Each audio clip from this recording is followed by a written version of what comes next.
An astounding 65% of people do this with their clutter. This statistic blew me away. Stay tuned and find out what that is.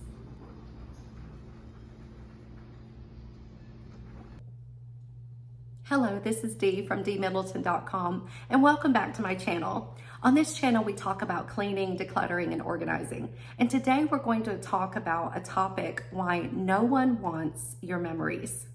Where does your stuff go when you die? Because it lives on somewhere. Let's look at some clutter statistics that I found interesting. 75% of garages can be used to park a car because they are stored with belongings instead. This finding came from researchers studying American households specifically. Each additional child increases a family's inventory of possessions by 30%. We have 3 kids, so that means ours were 90%. The average refrigerator in a UCLA study had 52 items attached to the front, with the most cluttered refrigerators displaying 166 items. Researchers found that refrigerator clutter often reflected the overall level of clutter within the home. Now, why does this matter? If you have the space for stuff, I'm not a minimalist per se, but if you have the space for things, why does this matter? Why do you need to declutter? Here's a few benefits. 73% said clutter makes them feel overwhelmed. 80% says they feel more motivated when they're in a tidy home. And 48% said clutter negatively affects their mental health. Now, today we're talking specifically about sentimental items. We're talking about why no one wants your memories or your sentimental items. And let's look at a few statistics on sentimental items. Sentimental items become part of our identity. Research has shown that when people often keep sentimental possessions, it's because they represent a few things: who they are, who they used to be, important life events, relationships, and personal achievements. In other words, people aren't just keeping stuff, they're trying to preserve a part of themselves. Now, why does this matter? I'm not telling you to toss out every sentimental item. We wouldn't want that to happen. But most people will tell you when they're trying to declutter that the hardest area of their home to declutter is sentimental stuff. 30% of Americans said organizing sentimental items is the biggest obstacle to decluttering. Many respondents said emotional attachment, not the lack of time, was what kept them from making progress. Now, here's a few tips if that is you. Taking a photo of a sentimental item makes people more willing to let it go. Because where are your memories really stored? They're in here, right? They're in your mind. But somehow we think that holding on to something physical means it's going to preserve it more in our mind. It's just harder to let go.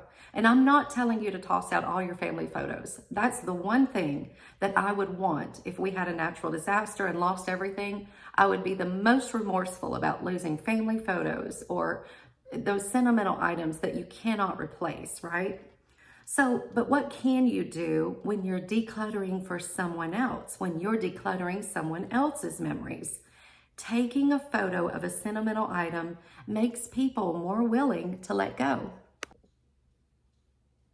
Researchers at Penn State found that people who photographed sentimental belongings before donating them donated 15 to 35% more than people who didn't take pictures first. So again, I'm not talking about getting rid of your own personal memories, your own sentimental items. I'm talking about decluttering perhaps the home of a loved one who has passed away. Recently, we had to do just that. We had an estate sale because my father-in-law passed away. And the interesting thing was, after 5 kids, and all 5 kids going through the home and taking away the things that they found the most cherished, the most memories that they didn't want to lose, my husband came home with one box of his childhood memories.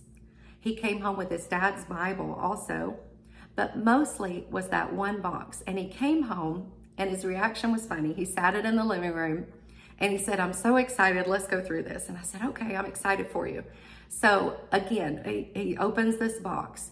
we look at maybe 2 to 3 items in the top layer of this huge Rubbermaid container. And that's it.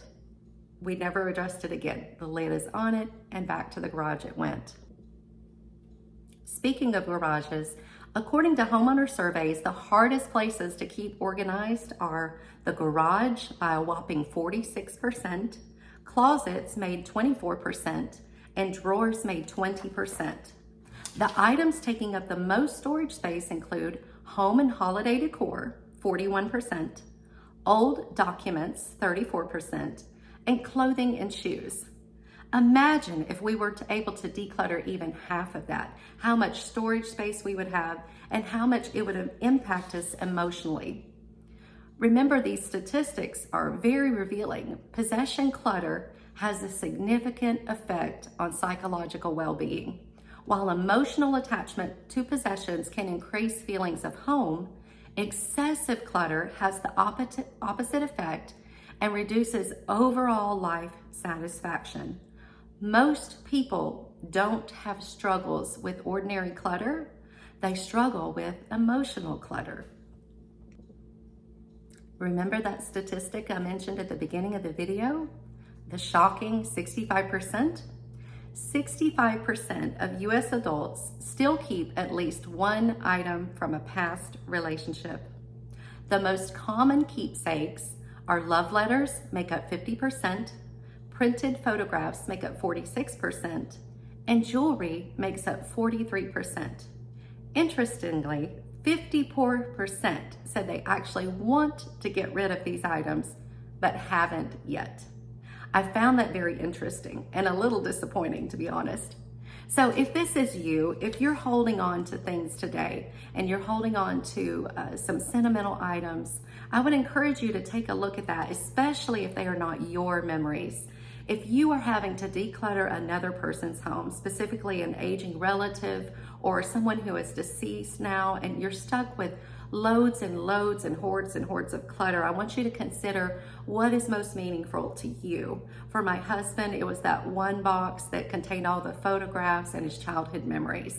And this is, after him being 48 years old, coming out of a home and only keeping one box. So as you think about this today, I want you to look around your home and think, where will my stuff go when I die? And I'm not trying to make it a dark topic, but seriously, our stuff lives on somewhere. And also, if you have children who are grown, specifically adult children who have left the home, have this conversation with them. Ask them, what is it in my home or in my life that you value? And consider what you want to do with those items when you pass. Now, I have made an in case of death plan. I've made a printable set that my husband can grab if something were to ever happen to me. It's completely filled out with the location of the will and all of our financial information, life insurance information. And I would encourage you to get that together and communicate that to your loved ones. So I'm going to link that for you at the end of this video. But go ahead and leave me a comment below. Have you had to have an estate sale? Have you ever decluttered someone else's sentimental items? What is that like for you? And what did you keep? I'd love to hear back from you. Thanks for watching.